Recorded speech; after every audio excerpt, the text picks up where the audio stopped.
আমি একজন মেয়ে, আমার বয়স ২৭ বছর আর আমার স্বামীর বয়স ৩১ বছর। আমাদের সাংসারিক জীবন ৫ বছর। সে খুব ভালো মানুষ, আমার খুব কেয়ারিং করে, ভাত কাপড়ের কোনো সমস্যাই হয় নাই, এমনকি ভালোবাসাও অনেক পাই। আমাদের একটি পুত্র সন্তান এবং একটি কন্যা সন্তান আছে, যাদের একজনের বয়স ১ বছর আর একজনের বয়স ২ বছর। কিন্তু সমস্যা হলো, গত ২ সপ্তাহ আগে হঠাৎ করে ফোনে একটি কল আসে। কলটা একটি মেয়ের পক্ষ থেকে ছিল। সে আমার সাথে কথাবার্তা বলে, আমার ভালো মন্দ জিজ্ঞাসা করে। আমি তাকে জিজ্ঞাসা করলাম, আপনি কে? কিন্তু সে কোনো উত্তরই দিল না। তারপরে ফোন কেটে দিল।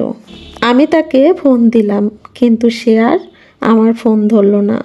হঠাৎ করে ২ দিন পরে আমার হোয়াটসঅ্যাপে একটি ছবি পেলাম, আমার হাজবেন্ডের এবং সেই মেয়ের। মনে হলো আমার মাথায় আকাশ ভেঙে পড়ল।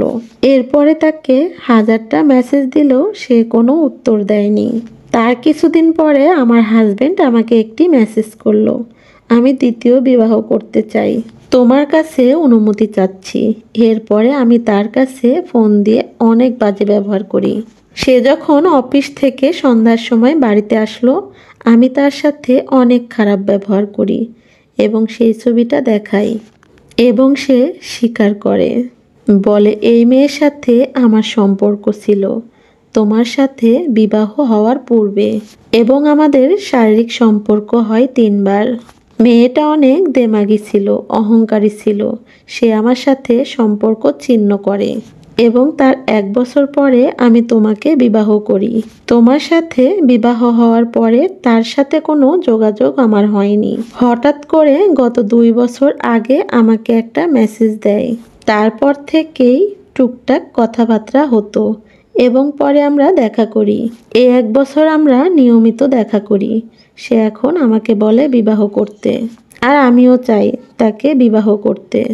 এই কথাবার্তা হওয়ার পরে আমি সকালে ঘুম থেকে উঠেই বাবার বাড়ি চলে আসি। পরিবারকে জানাই, যারা সকলেই বলে তাকে ডিভোর্স দিতে, কিন্তু আমার কাজিন বলে ডিভোর্স দিতে হবে না, যেহেতু ২টা বাচ্চা আছে, কষ্ট হলেও তার সাথে সংসার করো।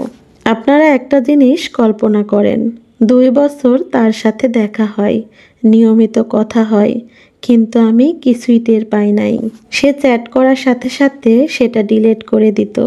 আর সে আমাকে এতটাই ভালোবাসতো এবং কেয়ারিং করত, আমার মনে কোনো দিনই এই সন্দেহই আসেনি যে আমার হাজবেন্ড এমন কাজ করতে পারে।